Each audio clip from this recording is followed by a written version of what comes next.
play. So far, same opening as the first game. Oh, we have an Nimzo Indian. I haven't seen a lot of Nimzo Indians this tournament. Yeah, well, this is actually a sign. Dennis traditionally favors opening up with the Queen's Pawn. So now we're going to in with the Queen's Pawn. He challenges in the center with the C-Pawn and decisions to be made here. Does Dennis play very carefully? Does he reinforce that center? Does he go for some other ideas, something that he particularly likes, which is to develop the light squared bishop, fianchetto it, or will we see more aggressive going into the center? Yeah, typically the aggressive way for White to play in this position is to play G3 and fianchetto the bishop, which I think is Dennis's liking. So I expect Dennis to play G3. Seems like he's not super familiar with this position after C5. Maybe he was expecting D5 and getting those more normal queen pawn openings. Instead, Dennis plays a surprising to me. Takes the pawn on C5. Little shrug of the face from Magnus, like that's not the most common move. Now, Black can play aggressively with either knight e4, queen a5, or simply castle or take the pawn back on c5 and play sort of a more boring, standard way of playing. Let's see what Magnus is in the mood for. Yeah, Magnus has a choice, as you mentioned. You can develop the knight, you can also castle, and you also can take the knight. We've seen the triple pawns once before. Why not see it again? That's also a possibility. You can also just simply recapture. Those are the main moves. Magnus is a very principled guy. I'm expecting that he just goes with his knight to the edge of the board. But ooh, Magnus just trying to remember the theory. Yeah, it's funny. Chess has so many possibilities. Even on move 5 or 6, players can be confused, not really in their main prep. And advantage Lazovic if Magnus can't bang out a few dozen moves in the opening of his prep, get an equal position. Magnus makes another move I didn't consider, just developing his knight to c6. He wants to take back on c5 with his bishop instead of with his knight, as you were suggesting. And eventually, White has to decide whether to play e3 bishop e2 or g3 bishop g2. And possibly, he might even move the bishop on c1 first. So, very unusual Nimzo Indian. The players seem like they're both out of their prep. And Magnus shaking his head, very confused. Yeah, what seems to be bugging Magnus there? Well, White has plenty of moves, a lot of them that you suggested, Ben. You can also just take time out to defend the knight. You can move the bishop up one square. You can also come out with your queen. And maybe Magnus and Dennis understanding that actually the game is transposing into a line that perhaps Magnus didn't really want to be going into. Main move here is to come out with the bishop all the way, pin the knight. I've had White in this position many times in my career because I play queen c2 Nimzo Indian. A3 is a little passive move. Bishop g5 is more common. Bishop f4 is also played. I play bishop g5 myself. I've actually had this position too because I played a3 with the bishop on b4, then they take on c5 just for different move order. Typically, when White plays a3, Lazovic is thinking of playing b4 and fianchettoing his bishop and gaining space on the queen side. And Black has two ways to play now. Black can play an early d5, or Black can retreat the bishop to e7 and fianchetto the other bishop, play sort of a hedgehog structure. Magnus is trying to figure out whether to fianchetto his queen bishop, which is what he did, or play d5 right away, which he can still do later. But Magnus wants to play bishop e7, rook c8, and have his rook oppose the queen on c2. This is one of White's main problems in this opening, is the c file is half open, and the queen on c2 can get harassed by Magnus's rook. And ironically enough, Dennis's heart rate is actually at a low. He's usually receiving around 120, 130 mark, now down to 110. So he's being kind of calm. He's managed to unsettle Magnus. Magnus is the one that has used up some time in the opening, and now big decision. He's to do what is necessary and come out and set his pin. And he goes for another move. Okay, this is normal as well. This is also good. Magnus, he is fighting the space disadvantage. He needs to react. Yeah, I think I've probably had White in this position before, just by transposition, because I play queen students so often with White. And often, my queen has to move away from c2 at some point before Black has to play rook c8 and g5. My queen is misplaced. The queen sometimes goes to d1 after the White rook goes to d1 first, or the queen can go to b3. Right now, there's no threat. Magnus just castle. So Black can play bishop e2 and short castle, put the rooks in the center, and with more space on the queen side. White's slightly better position for White. So Dennis should be pretty happy with the result of the opening. Exactly. So let's just put it on the board exactly what White wants to do. You can go anywhere you like with the bishops. You can step up one square, even two squares. But either way, you're going to be castling king to the right and just taking the center with the rooks and just arguing and saying to Black, hey, you don't have so much space, and there is going to be an opening up of the center eventually. So I think it's a good position to have when you're in a must-win situation with the white pieces. No, if I was White here, I'd be happy if I was Dennis. Dennis has position where he can get a slight advantage. Magnus is a little passive, not clear what Black should do. And Magnus has to make a decision in the next three moves whether to play d6 or d5.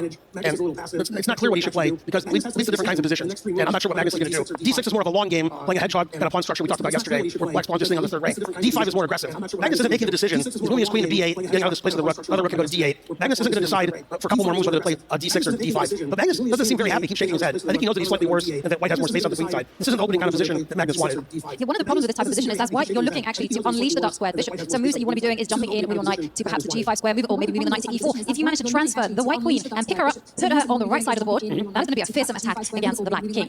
That is the theory. Whether it will be done as we see these two little luxurious take care of your king moves being played. I like luxurious. I wasn't thinking that. But they are. There's the kind of moves that you make after you complete the development, and still no concrete decision from both sides, except there is no longer going to be any attack towards the black king because the white queen has stepped off that diagonal. And here it's going to be again another long game of maneuvering. Yeah, I've had these kinds of positions a lot with White. The c4 pawn is often weak, so I like the queen on b3, b2, protecting the c4 pawn. Magnus plays queen a8, winding his queen and bishop up on the long diagonal. White played rook d2, which indicates he wants to double rooks on the d file, putting pressure on d6. Typically, White plays bishop f1 at some point, defending the g2 pawn from the queen and bishop. But Magnus doesn't let him play bishop f1. Magnus plays knight d8. He's going to reroute his knight to d7 so that his queen, rook, and bishop on the queen side aren't blocked anymore. The knight usually wants to be on d7, not c6, because the knight on c6 is blocking all of black's pieces. So Magnus maneuvering his pieces around, slightly passive position. But as I've had problems my whole career, hard for White to do anything here. White has more space, but how do you increase your advantage? Well, I gotta say, black's position is like a spring that is waiting to uncoil, right? So now the knight is going to get rerouted, maybe even go and step next to its monarch just to hold it in deep defense. And then the whole thing is that black will eventually break forward in the center, and suddenly this queen and bishop, beautiful battery, is going to be pointing at the light squares. And I'm going to say that black is completely fine, despite the fact that that queen is there in the corner. We don't advise that queens are living their best life on the edge of the board. And hey, the rook steps up. What is Dennis's plan? And Magnus just keeps on playing the waiting game. Yeah, typically typically, black plays a6 earlier in the structure to stop white from playing knight b5, but Magnus wasn't worried about knight b5 because then he would counterattack in the center with d5. So white played rook d4. Not really sure what white's plan is. He could trade white square bishop with bishop f3. Okay, so he did. I'm not sure that gets him anywhere. Black doesn't mind trading and being slightly passive and solid and awaiting developments. For some reason, Lazovic has been taking quite a long time trying to figure out a way to build up his advantage. The consequence, Magnus has 2 extra minutes on the clock. That could be important later in the game. We can't have this happen every game, Yovi, that Magnus is ahead 1, 2, 3 minutes on the clock. That's not going to bode well for Lazovic. No, and there you're seeing Magnus. He's maximizing his queen. She's moving forward. The target is that that weak pawn, the pawn that cannot be defended there on c4. That's exactly what Magnus is thinking. Maybe he's going to even triple on the half-open line, and there's going to be huge pressure for Dennis as the clock ticks down. And remember, if Dennis wants to take this match to Armageddon, if he wants to level, he needs to win with the white pieces. And the problem is there's no easy point of attack. Everything in Magnus's position is well defended. This is a description of overprotection. No, this is really nice maneuver using the first rank. Super grandmasters are great for their pieces. Knight b8 to d7. I've seen that before. And now Magnus very quickly plays b5, putting pressure on the pawn on c4. And once the c and b pawns are traded, then Magnus can play d5 later, and the rooks on the d file are sort of hitting on that strong d pawn. I actually like black's position now. I'd rather have black. This doesn't look like white can do anything. And not only that, Dennis is taking a lot of time. Looks like he's really getting outplayed this game. Black has the advantage. Black has more center pawns. Black has 3 extra minutes. So far, advantage Magnus. It's a must-win game for Dennis. Dennis is down 2-1. It's a 4-game match the first set. Dennis has to win a fourth Armageddon. Otherwise, he's down 1-0. So far, it's looking like all Magnus this game. Yeah, I was going to say, look at that. The knight comes in, it's going to post up into the middle of the board. And the thing is, and this is going to be Dennis's biggest challenge, is that his strengths are the same strengths that Magnus possesses. They have very much the same style. It's very clinical, very patient, and we see why Magnus is world number 1. So decision here, do you recapture with the knight? That looks very logical. Or do you just start to change the nature of the position? He takes it with the pawn, and now I'm expecting those pawns to start advancing. Yeah, I like this. I like what's transpired here for Dennis, because the game is really tricky now with game becoming completely asymmetrical. Black's position is still better, but at least white has 2 passed pawns, something we can look forward to later. Magnus is going to have to play his best game now to make sure white doesn't advance those pawns, and make sure Dennis doesn't blockade the queenside pawns. Magnus played the moves he thought they were the best, but maybe this made the game trickier and puts Dennis back in the game, even though Dennis has a big timing disadvantage. Maybe he can catch up if Magnus can't figure out how to prosecute this initiative in the center. Yeah, he doesn't have to rush though, because it's not going to be very easy for white to mobilize the pawns on the left. You know, if you step up with one pawn, the bishop is going to come in, perhaps capture, perhaps start eyeballing some squares. So this position definitely has gotten a lot riskier for both sides, but Magnus still has some time. He does improve his king, and Dennis needing to win, he starts to grab space on the right side of the board. But the left is where it's all happening. No, I think Magnus still has excellent position, but I think the match dictates that since white must win, things have been improving white's position from that perspective. I think there's more winning chances.